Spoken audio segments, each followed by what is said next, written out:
The year was 1978, and I was 15 years old. My best friend had returned to Japan after spending a year attending her junior high school in the States, while her father was a visiting professor at the local university.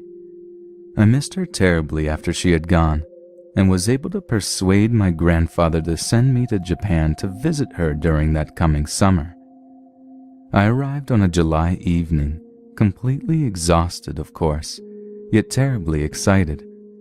My friend and her mother showed me to my room, which was the only traditional Japanese room in the home, one with tatami matting and sliding doors.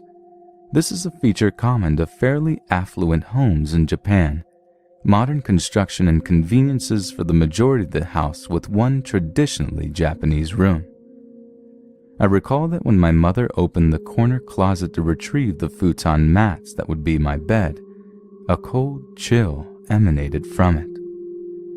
I thought nothing of it.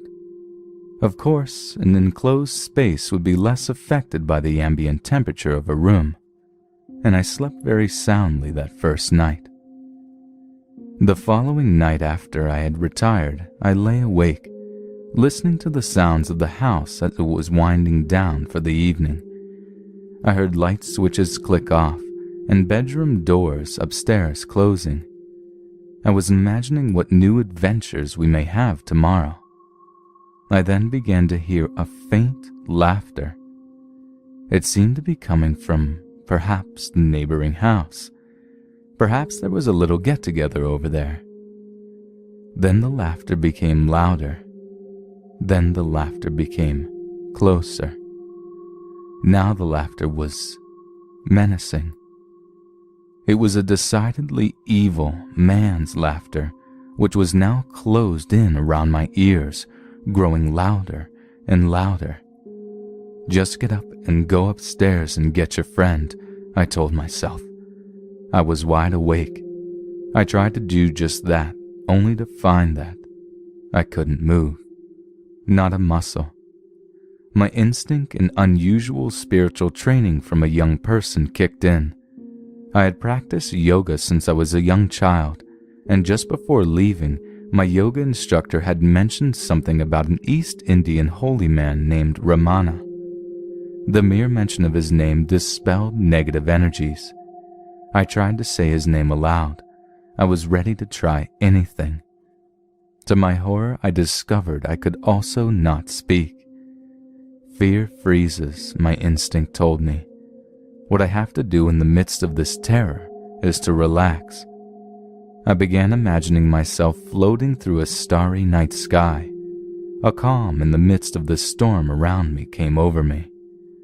I tried to speak the name of the holy man again, and this time I was able to mouth the word, though still no sound came out.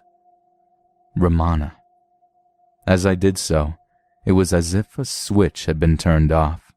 The evil laughter which had become deafening about my ears stopped. I was able to move and considered running upstairs to my friend. Yet, somehow, I knew that I was safe now, so I thought I would not wake her. The following day, a number of my friends' friends came by for a welcoming tea. I told the story of what had happened to me. Oh yes, that was Kanishibari, they told me, quite matter-of-factly, which means wrapped in bandages. It was a common thing which occurs in Japan whereby some spirit or another who happens to be roaming about decides to have a bit of fun with a resting human. They proceeded to tell me of other tales of spirits, both playful and malevolent, who specialize in turning children around in their beds so that their head would be where their feet had been when they awoke. They were not surprised in the least by my experience, and had no trouble believing that I had indeed been awoken and that that was no dream. The entity was likely a demonic one, judging from my description, they said, and I imagine that anyone who heard that laughter would concur. The direction from whence the laughter had originated, I realized, had been the bedding closet which had exhibited the chilly draft the night before. I took from that experience the notion that calm in the presence of malevolent entities is a powerful strategy. Indeed, my later studies of martial arts would serve to underscore that conclusion. "Don't strike when you are angry," I once heard a Tibetan monk remark. "You might miss."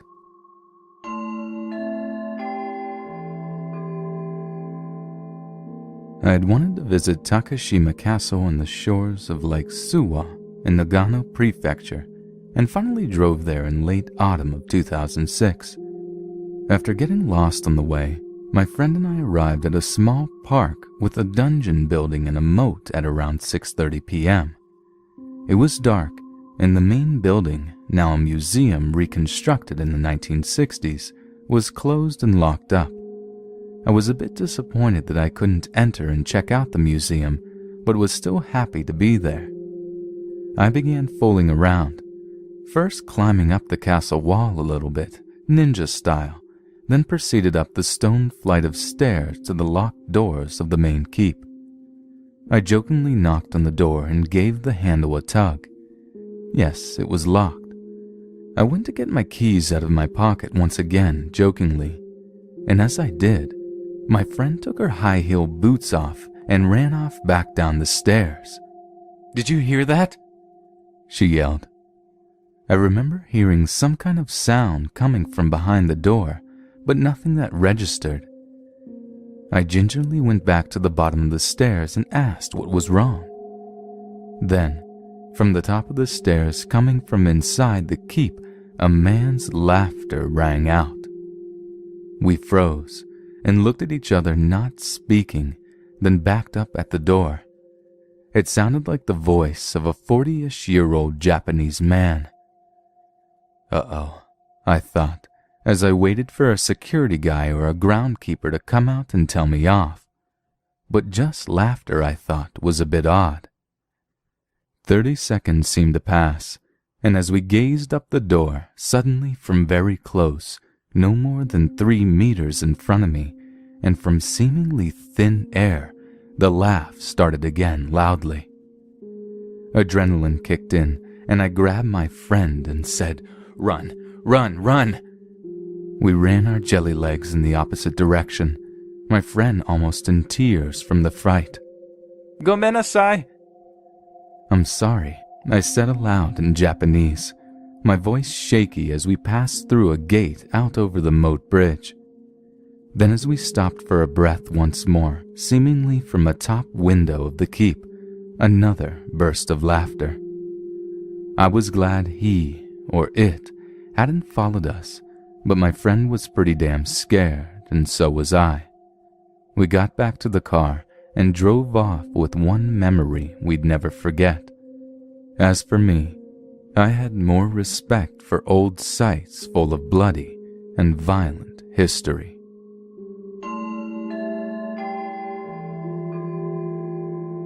I'm currently studying overseas in Japan, visiting my relatives and all that jazz.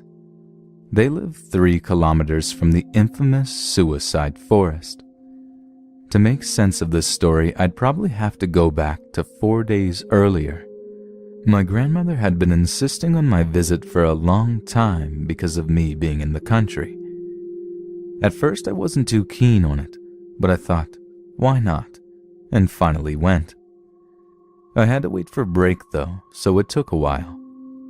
Fast forward to actually arriving at her house, my grandmother had already contacted my mother about the matter of staying with her, and it was fine.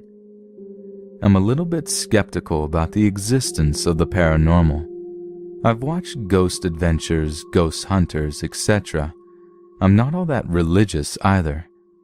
I can never stand still in church, and the only time I can remember myself going was when I was 10 years old. My aunt had told me they would have food, and she lied. I think there might be a higher power, but I'm not sure. However, what I'm experiencing is convincing me otherwise about the existence of the paranormal.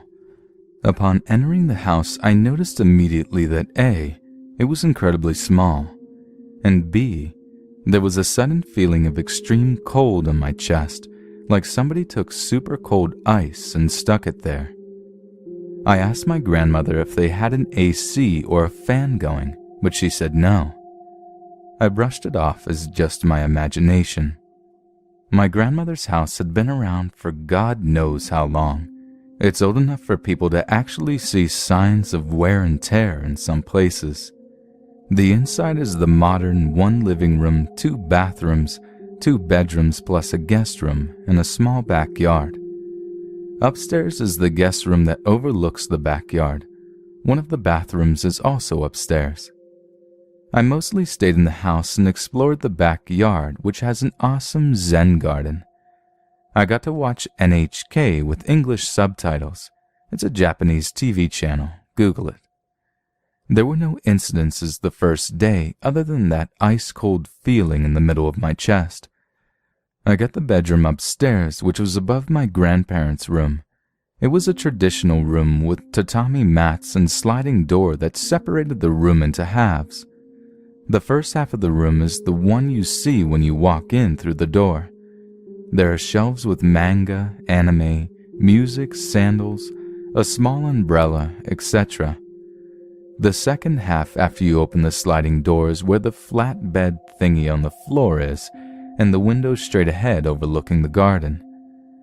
I stooped to put my possessions in the bottom shelf when I was in the first half of the room. When I stood back up, I felt a weird, heavy sensation in my chest, the kind you get when you fall really fast towards something.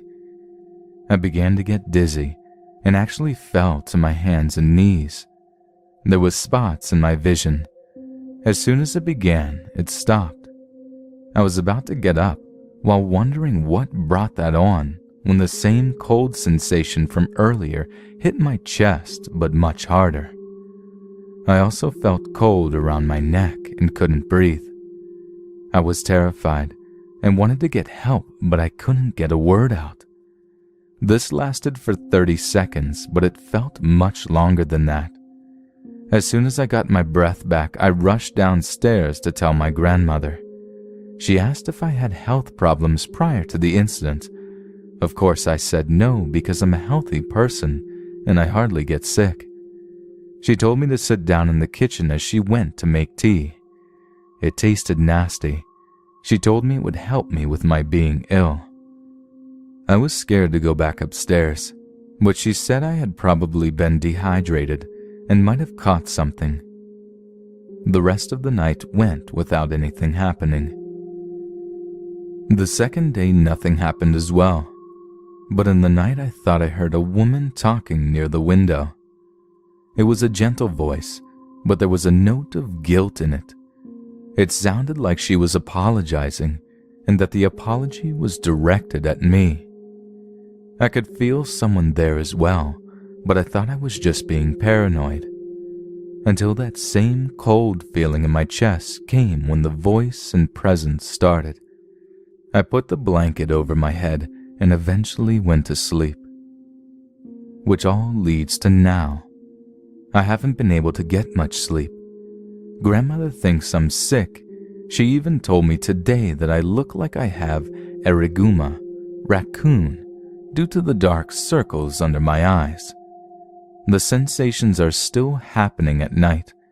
I was hesitant to share my story, but my friends encouraged me, so I'm giving it a shot. I've started having a dream over and over again as well. It has a reoccurring pattern. The dream usually happens right after I can't stay awake any longer and fall asleep. I end up in a forest in broad daylight with thick fog. There's a dirt path that leads to a cliff. I'm probably on a mountain. I don't know because once I come out the forest, there's no detours and a sheer drop 2.5 feet in front of me where the dirt path ends. I can't see anything in the distance. I can't go back the way I came. There's grass everywhere. That's when a falling woman comes out of nowhere and falls past the rocky edge of the cliff with her arms outstretched, like she's trying to catch herself on said edge. She always misses. That was the first time, but now every time she comes falling down, an overwhelming urge to catch her takes me over. I run for the edge of the cliff, only for my hand to merely brush hers and miss. Sometimes I'll hear a splash of water way far down, and everything becomes icy, just unbearably cold. I can't see the water, but when the splash is heard at times, it feels like my whole body is drenched in ice and I can't breathe, like I'm drowning.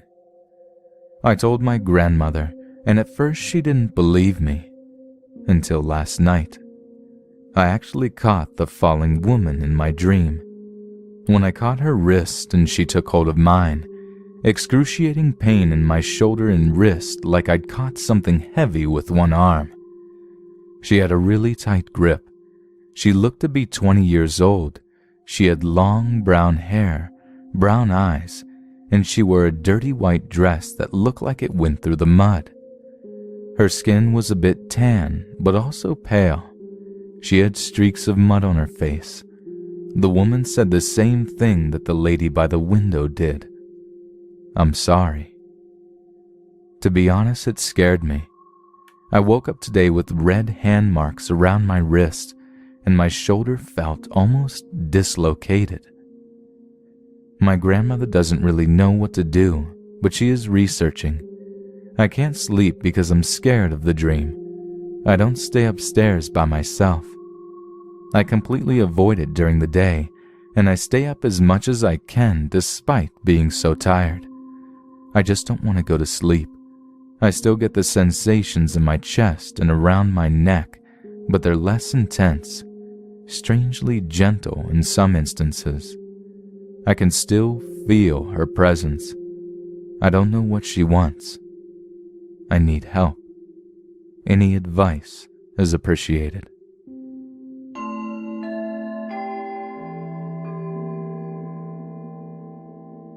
In May of 2008, I went to the island of Saipan. Saipan is near Guam in Japan. Before World War II, Saipan belonged to the Japanese. The Japanese had an airport there that had military buildings and bomb shelters. In World War II, the U.S. military fought for the island of Saipan and took it away from the Japanese. The bomb shelters are well built and still standing today. The new airport is built nearby. On a beautiful sunny day, I was exploring a bomb shelter. I was alone and happy and having a nice relaxing time. Birds and insects were making their usual noise, and it was really peaceful. I went into the small door in the middle of the bomb shelter and stood just inside the door. I looked at the two rooms for people on the left and right side of the door. The two rooms were empty except for some crumbled concrete, litter, and some rusted metal sticking out from the walls. The light in the bomb shelter was pretty bright since it was so sunny outside. As I was standing there right inside the doorway, quietly looking around, the light suddenly started to get really dim inside the bomb shelter, and I heard a rushing sound in my ears. The rushing sound was like if you put coffee cups over your ears, but much louder. Then a shadow rushed right by me and sat down on the bench seat that was now mounted on the formerly rusted metal sticking out from the wall. Several more shadows rushed by me and sat on the bench seats. One shadow would rush to the left room, and the next would rush to the right room. The shadows were rushing by about every second, and if they had both gone the same direction, they would have collided. It looked like they had practiced drills of rushing into the bomb shelter quite a bit before, and I could see the shadows. They looked like they were made out of gray cigarette smoke. I could see their head and bodies, but not their hands or feet. I saw that they were thin Japanese soldiers. They looked like they were about 5 feet tall and weighed about 100 pounds or less. Their uniforms were tidy and well maintained, but the cloth looked like it was thin and getting worn out. I noticed that they all had their hats still on too. Nobody lost one during the rush. As each soldier rushed to the bench, he scooted over and made as much room as he could for the next guy. All the soldiers stared at the door and hoped more soldiers were coming. As each shadow rushed by, I realized there was not enough room in the doorway, and they were actually going through me to get inside the bomb shelter. I could feel them pass through me. It felt the same as if I was holding my breath and releasing it as each shadow passed by. They were rushing by about one shadow per second. Then I could hear a loud rumble approaching in the distance and a few explosions. I could see the soldiers were still looking at the open door and waiting for the rest of their comrades. There were a few more empty spaces on the benches. I turned to look at the door too, and I was surprised by the really bright light from the sunny day outside. The noise stopped at that moment. I turned back to look at the soldiers, and the bomb shelter was bright again, and all the shadow soldiers were gone.